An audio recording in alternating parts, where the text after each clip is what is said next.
रुको एक मिनट।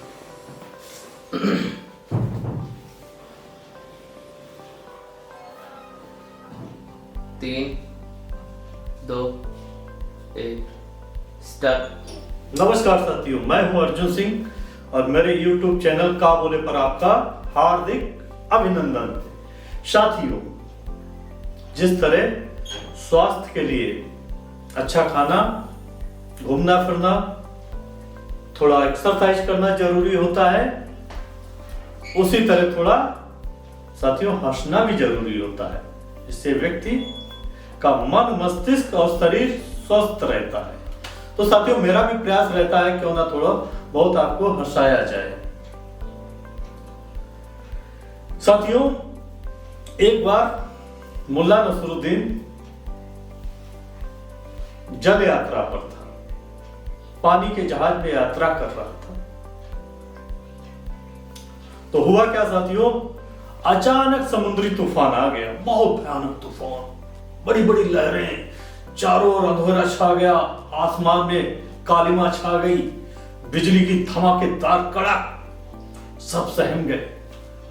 बिल्कुल अंधेरा सन्नाटा, उसके बीच पानी में जहाज चल रहा, समुद्र में भयानक दृश्य, ऊंची ऊंची लहरें उठ रही। जहाज में, पानी के जहाज में जितने यात्री बैठे थे, सबकी सांसें थम गई कि लगता है अब तो जहाज डूब ही जाएगा। सब अपने ईश्वर से प्रार्थना करने लगे, हे प्रभु किसी तरह से प्राण बचे, जान बचे। सबने मुल्ला नसरुद्दीन से भी कहा, तू भी प्रार्थना कर और भगवान से मन्नत मांग, खुदा से मन्नत मांग कि ये जहाज ना डूबे। मुल्ला नसरुद्दीन कुछ बोलने को तैयार नहीं, पक्का ढीठ आदमी, कंजूस आदमी, खुदा से भी मन्नत मांगने से कतरा रहा। लेकिन जब सबने कहा कि नहीं मुल्ला, जल्दी मन्नत मांग, सबने मन्नत खुदा से, ईश्वर से मांग ली, तू भी मन्नत मांग क्योंकि जहाज डूबने ही वाला है। मुल्ला नसरुद्दीन ने कहा, या खुदा परवरदिगार, जहाज को डूबने से बचा ले, मैं अपनी हवेली दान में दे दूंगा, सहयोग देखिएगा। तूफान थम गया, भयानक तूफान थम गया, ऊंची उठती उठती समुद्र की लहरें शांत पड़ गई। पानी का जहाज जो डूब रहा था, डगमगा रहा था, यथास्थिति में आ गया। धीरे धीरे समुद्र शांत हुआ, जहाज ने गंतव्य स्थान की ओर प्रस्थान किया और पहुंच गया। साथियों, मुल्ला नसरुद्दीन अपने शहर में आ गया। अब महीनों बीत गए, लेकिन वो हवेली मुल्ला नसरुद्दीन ने दान में नहीं दी। अब तो शहर के लोग भी कहने लगे, अरे मुल्ला, समुद्र में जो तूफान आया था, खुदा से तूने जो मन्नत मांगी थी जान बच जाए, तो तूने जो वादा खुदा से किया था कि मैं हवेली अपनी दान में दे दूंगा, वो क्यों नहीं दान करता है? नहीं तो खुदा का कहर बहुत गजब का होता, बहुत बुरा होता है। देख ले मुल्ला। मुल्ला नसरुद्दीन बड़ा पशुपेश में फंस गया, असमंजस में फंस गया कि अब करे तो क्या करे। लेकिन बड़ा चालाक समझदार आदमी था मुल्ला नसरुद्दीन, बहुत दिमाग लड़ाता रहा, क्या किया जाए, क्या किया जाए, जो हवेली को बचा लिया जाए। इस उधेड़-बुन में मुल्ला लगा रहा। फिर एक दिन उसने शहर में डुबकी पिटवा दी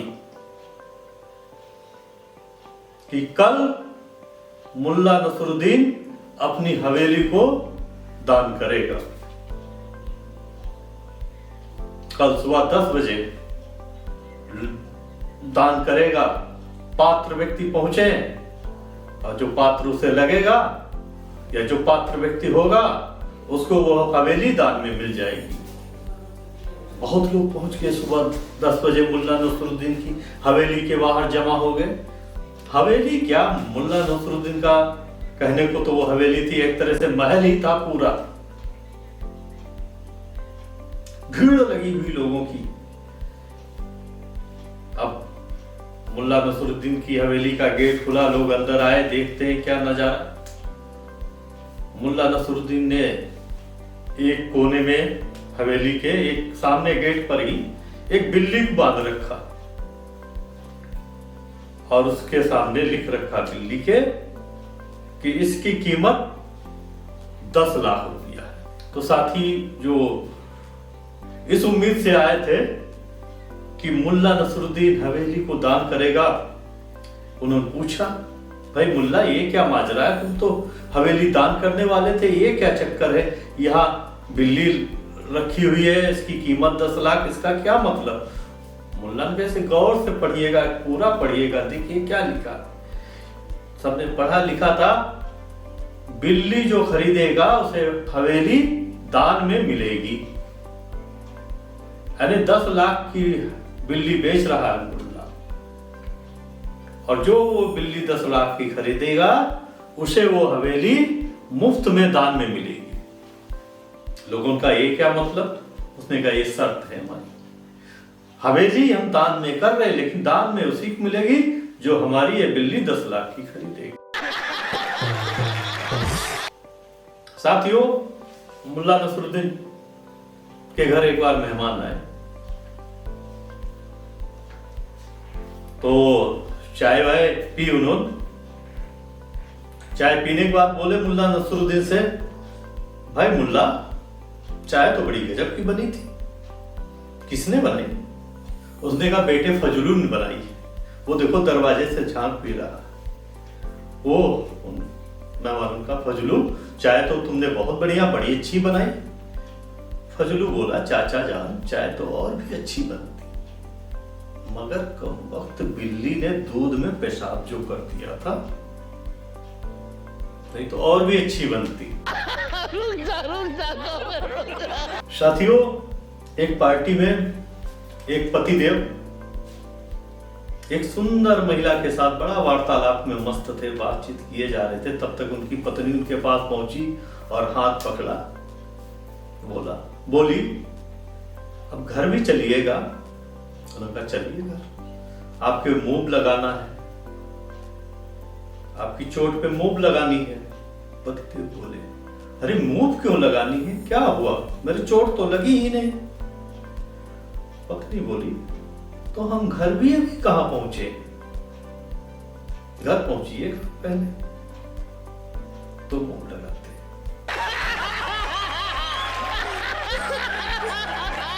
एक बच्चा अपनी मां से परेशान होकर पूछ रहा, परेशान क्या, कह रहा कहानी सुनाने को कह रहा, मम्मी मम्मी कहानी सुनाइएगा, कहानी सुनाइएगा। मम्मी कहती, बेटा कहानी तो मुझे नहीं आती है, हाँ लेकिन ठहर, अभी ऑफिस से तेरे पापा आते होंगे, उनसे मैं जब पूछूंगी कि आज इतना लेट क्यों आए, तब देखना तो वो कितनी कहानियां बनाते हैं, वही सुन लेना। साथियों, इसी तरह जीवन में कहते हैं, जीवन चलता है, जीवन में हास्य पैदा होता है।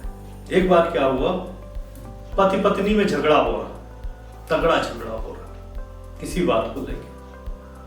वैसे अक्सर तो बेवजह ही झगड़ा हो जाया करता पति पत्नी में हुए, कोई कारण ना हो फिर भी कारण पैदा हो जाता है, क्योंकि कहा भी गया है ना, कहते भी, कहीं धर्म का झगड़ा है, कहीं धन का झगड़ा है, और कहीं जाति का झगड़ा है, लेकिन पति और पत्नी ही दो ऐसे प्राणी हैं जहां निस्वार्थ झगड़ा होता है, बेवजह झगड़ा होता है। जैसे कहा गया ना, विवाह एक ऐसा गठबंधन है जिसमें दो लोग उन समस्याओं का जीवन भर समाधान ढूंढते रहते हैं जो पहले कभी थी ही नहीं। हाँ, तो मूल बात पे लौटते हैं साथी, पति पत्नी में झगड़ा हो रहा है। पति बोला, देख ज्यादा मत झगड़, मैंने तो तुझे बगैर देखे शादी कर ली, तुझे देखा भी नहीं फिर भी शादी की हामी भर दी, तुझसे शादी कर ली। देख सोच भला। पत्नी भड़क गई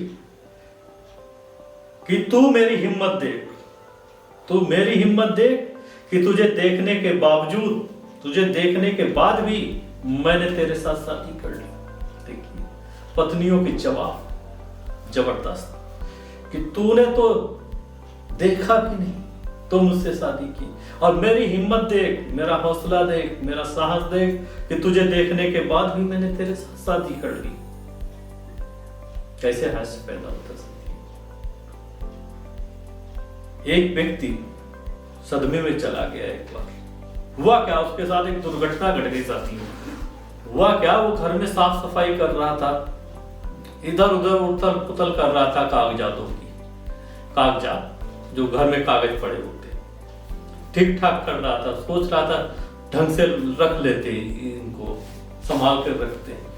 अचानक ही उसमें उसे अपनी पत्नी की कक्षा 10 की मार्कशीट मिल गई। उसकी धूल धाल झाड़ के उसने कहा चलो देख लेते हैं, पत्नी की मार्कशीट है। पत्नियों में बड़े रुचि रखते हैं पति, उनकी ताका झांकी करने में बड़ा इंटरेस्ट होता है पतियों का।